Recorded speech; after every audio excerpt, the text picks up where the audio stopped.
आणि म्हणून शेतकऱ्यांना वाऱ्यावर कधी सोडणार नाही, कारण मी देखील एक शेतकऱ्याचा मुलगा आहे. शेतकऱ्याची कष्ट दुःख वेदना आम्हाला माहित आहे.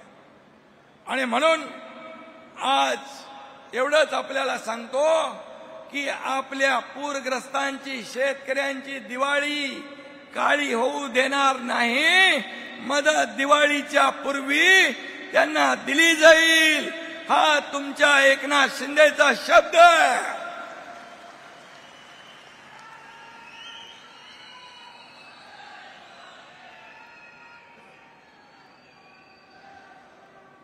आणि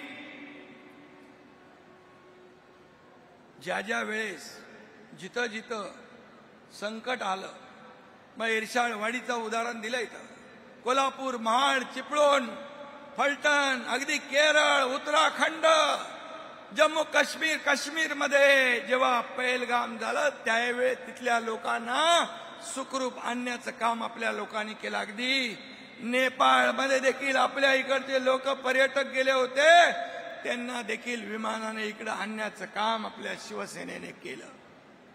ही आपली बांधिलकी आहे, ही आपली जबाबदारी आहे.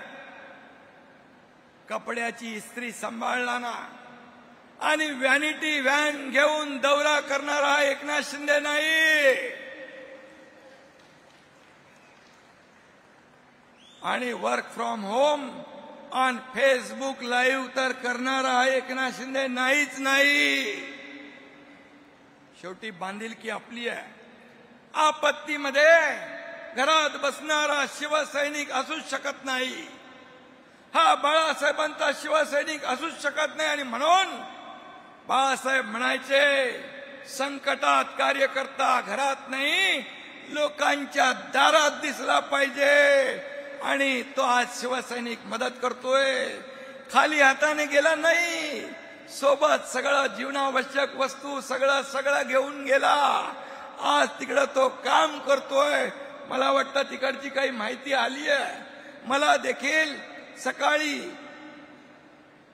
एका शेतकरी कुटुंबाने फोनवरून त्याला शिवसैनिक मदत करत असलेल्या मुळे कृतज्ञतेची भावना, आपुलकीची भावना माझ्याकडे व्यक्त केली की तुमचे शिवसैनिक इथं आलेत, आमचं घर स्वच्छ केलं, आमची भांडी कुंडी आम्हाला दिली, जीवनावश्यक वस्तू आम्हाला दिल्या, आम्ही आमच्या इथे रांगोळी काढली, घराला तोरण बांधलं, हे तुमच्या शिवसैनिकांनी येऊन केलं.